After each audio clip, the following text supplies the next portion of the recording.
CRISPR-Cas9 and gene editing technology. So, like we learned about in Chapter 19 about viruses, CRISPR-Cas9 is originally a naturally occurring system that allows bacteria to protect itself from viruses.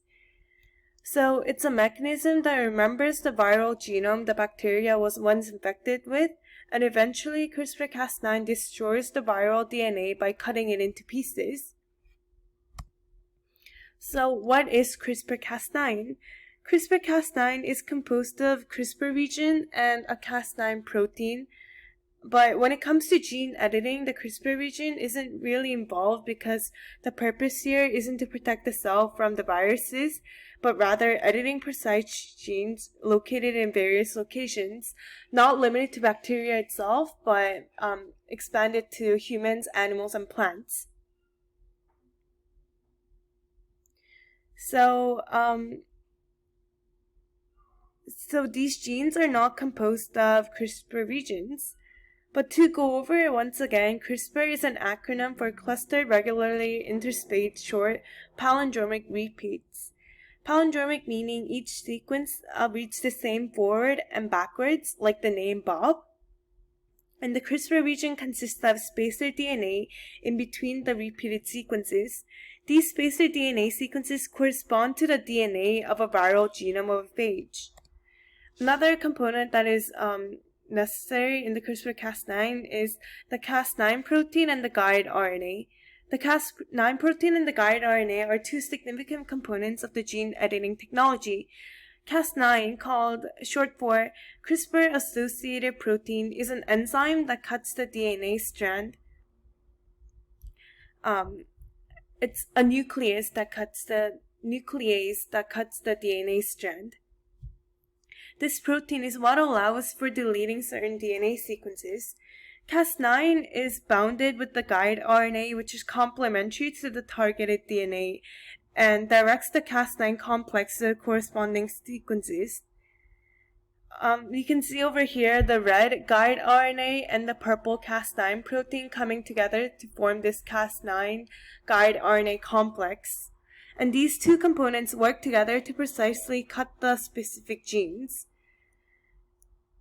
So, I would also like to note that this formation of the Cas9 complex occurs outside the nucleus.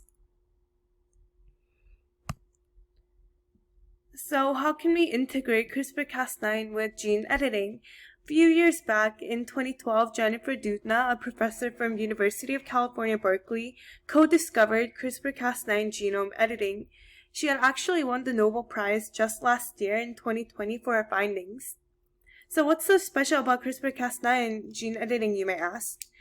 It's essentially a technique to edit genes of a living organism, including humans, animals, plants, and agriculture, and eventually be able to change their phenotype.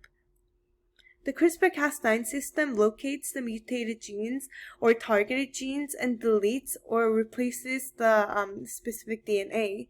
Therefore, scientists would be able to delete unfavorable genes and instead insert favorable genes. So how does CRISPR-Cas9 gene editing work? Scientists would design a guide RNA that matches the DNA sequence that you desire to edit. This guide RNA binds to the Cas9 protein, like mentioned before, and forms the Cas9 complex. This Cas9 complex locates the targeted gene called the PAM. The guide RNA, complementary to the targeted DNA sequence, unwinds the double helix of a DNA. You can see here that the red RNA guide is attached to the target DNA after the helix has been separated. Also note that the editing occurs in the nucleus of a cell where the DNA strand resides. Then, the Cas9 protein snips the targeted DNA. Once the DNA is cut, the cell will recognize the loose ends and repair it. However, there are two ways of repairing the DNA sequences, and they're called the non-homologous end joining and homology-directed repair. To go into detail, the non-homologous end joining involves nucleases that trim the broken ends to join the loose ends of DNA back together, but this method of repair is prone to mistakes and can lead to missing of the bases. Homology-detected repair, on the other hand, uses template DNA to rebuild the defected genes. This process allows for insertion of completely new DNA sequences and less prone to mistakes than the non-homologous end joining. We can talk about the CRISPR-Cas9 and its application. So back in 2018, just 3 years ago, researchers announced promising results to correct the genetic defects that cause sickle cell disease. The edited genes, edited and modified somatic cells from the patients with sickle cell disease have been infected into bone marrow of mice. And after 19 weeks, they have found that the edited gene remain 20 to 40% of the infected cell. And you can see here it's a lot more beneficial than the 0% of the edited cell. So in the future, with the CRISPR-Cas9 gene editing technology, we would be able to treat many diseases and illnesses, including sickle cell disease, Alzheimer's disease, Parkinson's disease, cystic fibrosis, as well as some types of cancer. And with this new technology, new treatments for diseases could be found instead of the existing ones. CRISPR-Cas9 is not only limited to humans, but also modify the genes of plants and agriculture. So we can apply to CRISPR-Cas9 into pretty much everything that involves genetics. However, CRISPR-Cas9 also has its ethical concerns when it comes to altering human genes, especially embryos and human eggs.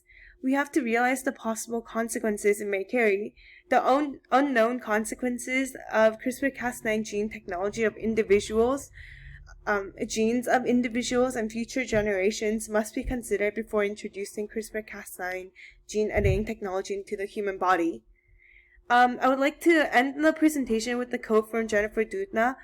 She says, "I have no doubt this technology will someday, therefore, be used to change the genome of our own species in a way that are heritable, forever altering the genetic components of humankind." So even though we have ethical concerns now, in the future, with the CRISPR-Cas9 system, we have more possibilities into becoming a better generation. Here is the works cited, and thank you.